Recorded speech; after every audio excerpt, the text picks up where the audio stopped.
we would like to discuss about how is the benefits of children who use phone in the underage.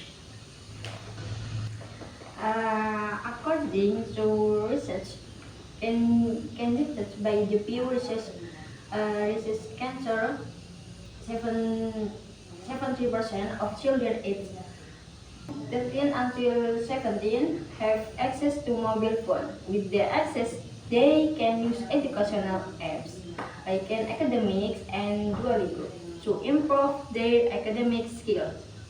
A study by the University of California, Irvine, found that children who use mobile phone for learning have higher grades in math and science. A study by University of Michigan, children who use educational mobile phone show significant improvement in language skill and literacy. But according to the American Academy of Pediatrics, children aged 2 until 5 should not use mobile phone for more than 1 hour per day.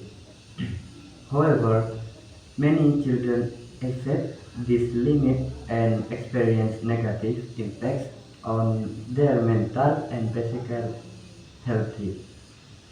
A study by the University of Illinois found that children who excessively use mobile phones are at a higher risk of experiencing depression and anxiety.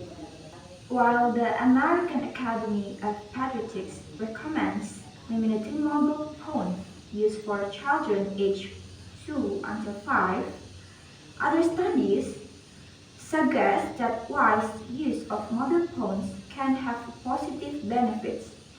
Additionally, a study by the National Center of Education Statistics found that children who use digital technology, including mobile phones, have a better technology skill and are more prepared to compete in the digital age.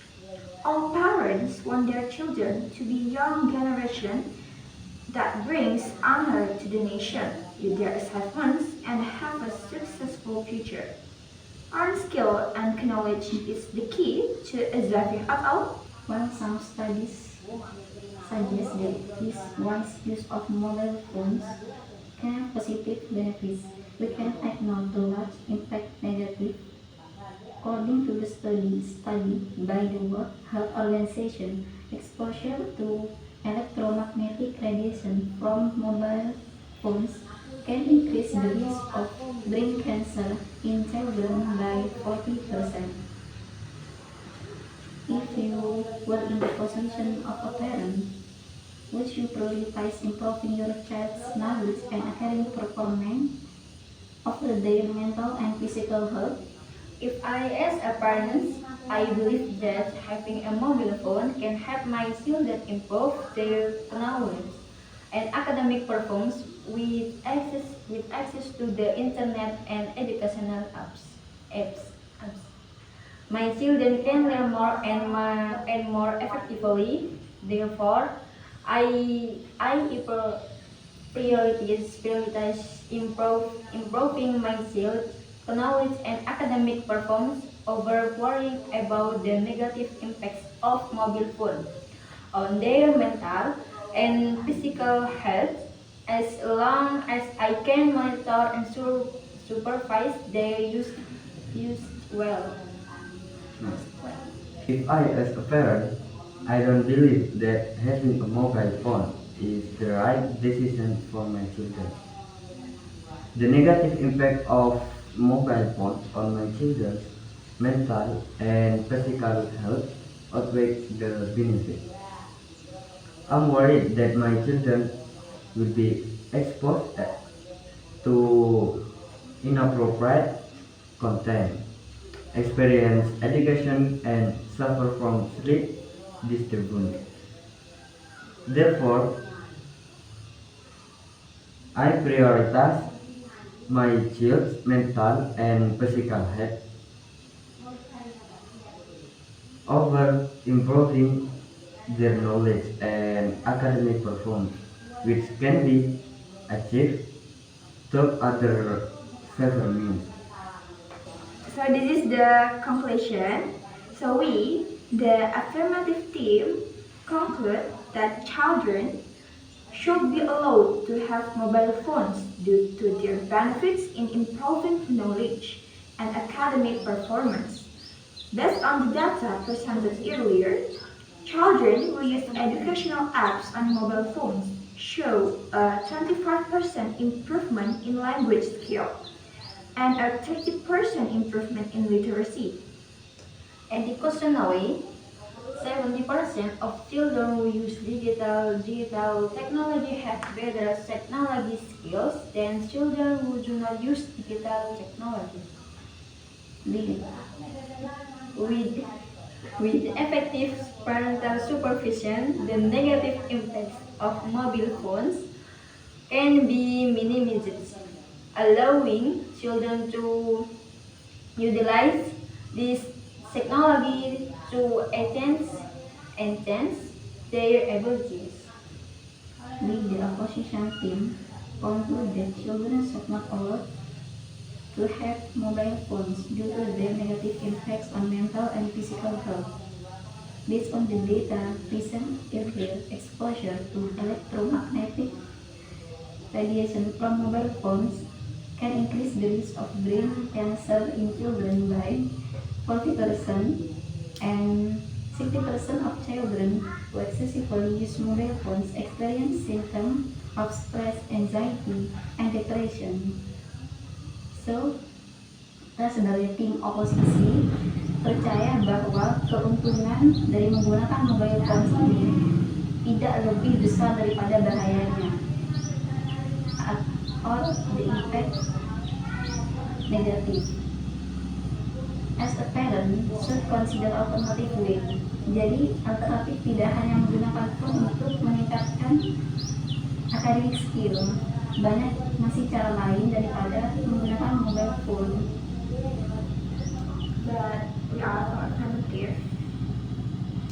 Conclude that itu penggunaan mobile phone itu mempermudah. Like kita tidak bisa buka banyak buku, tulis ada. Karena if we know children itu orangnya mudah boring, kayak dia mudah bosan kalau menunggu.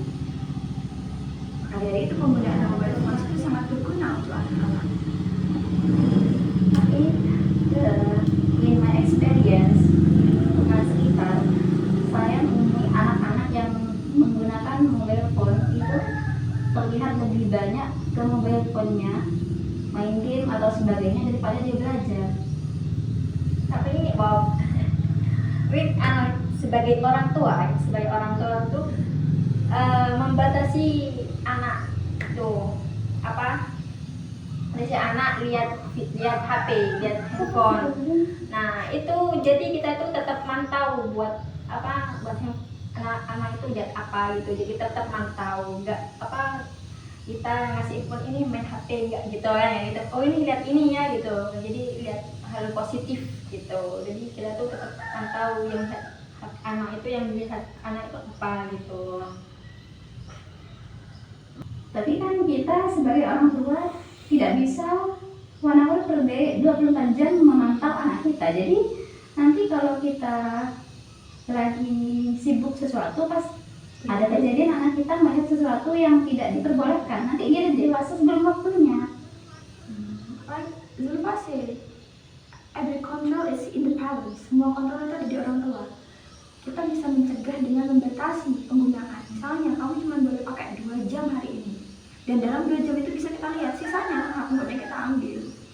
Nah orang tua boleh. Nah, orang tua juga jadi teman anak juga bisa gitu. Nggak pas temannya itu nggak HP, orang tua juga jadi teman, bisa jadi teman. Tapi bisakah kita menanggung resikonya jika the children sudah terjangkit mental and physical health? Kan orang yang terjangkit seperti itu, pikirannya ke distract, belajar aja susah. Makanya there is some things that say aturlah sebelum terlambat. Jadi emang yang namanya parenting itu sulit. Kalau udah ke distract bahkan mungkin bisa diperbaiki tapi tidak semudah mencegah. Jadi pesan dari kami, bijak-bijaklah dalam mendidik anak. Ya, terima kasih. Kurang lebihnya mohon maaf. Wassalamualaikum warahmatullahi wabarakatuh.